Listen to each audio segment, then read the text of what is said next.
That was a great little Indie World showcase to tide us over until the full fat direct next week, he said, hopefully. Please consider subscribing if you haven't already, it really helps us out. And let's get into the top picks from that presentation.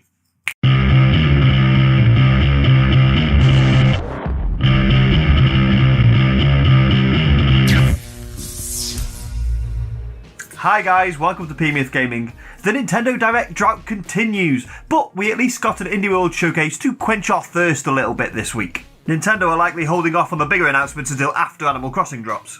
We've got a full summary of everything that was revealed on site, and Jeff over on the Indie Nation podcast has gone through it game by game and given his critique. So this week I thought I would choose my top picks, the ones that really stood out to me when I was watching it. I thought the presentation started off rather well actually, with both the opening two games looking rather appealing.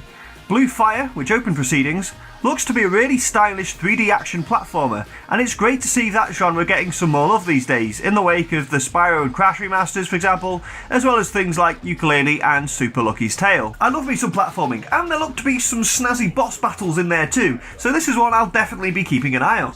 Blue Fire was then followed up by a noticeably hairless Italian man talking about a game called Baldo. Was I the only one who laughed at that?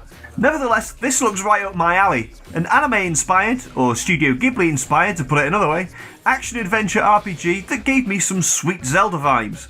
I'm hoping the puzzles and stuff are up to scratch, and the RPG elements aren't too time-consumingly heavy, but I'll be keeping this one firmly on my radar. Another Zelda E1 was Summer in Mara, although it has a bunch of Harvest Moon Stardew Valley type stuff going on as well. The combination of Animal Crossing and Wind Waker seems like a match made in heaven, but considering I'm going to be up to my eyeballs in debt to Tom Nook for the foreseeable future, I'm not 100% sure I'm going to pick this one up yet. We'll keep an eye on it though. The next one that really intrigued me was Quantum League, a multiplayer FPS where you play 3 rounds against an opponent, with your movements from the previous round tracked and replicated by a computer-controlled teammate in subsequent rounds. It's a bit of a mind-bending concept, and I don't quite know if I've explained it properly there, but it's a wholly unique take on the genre, and that's made me pay attention. My only concern is whether or not it can build up a big enough fan base to make it a viable prospect over a longer period of time, but this is one I'll definitely be watching. Boss Rush RPG Eldest Souls also caught my eye, partly down to the gorgeous pixel art, partly because I love a good boss battle. As well as that, I'm also really looking forward to Crazy Couch Co-op Extravaganza Moving Out. A few of us played this at EGX last year and it was a riot. There's a great selection of party games on Switch right now, but I think that one is going to be up there with the best of them, especially if you've got 3 mates and a crate full of beer. As for my top pick, The Last Campfire from Hello Games was the one game that really made me go, yep, buying that day one. I think it looks gorgeous, and that laid-back puzzle platformer setup is something I've really gotten into over the past year or so.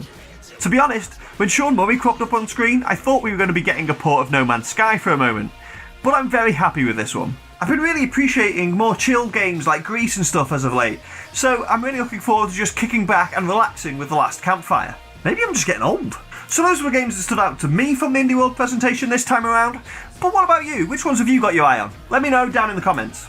Go on, you know you want to. Thanks very much for watching everyone, I hope you enjoyed this video. If you did, there's loads more here on Nintendo Village for you to enjoy, such as this one. And if you like that, you can always subscribe to so you never miss another episode. This show goes out every Friday, but there's tons more stuff here on Nintendo Village for you to enjoy.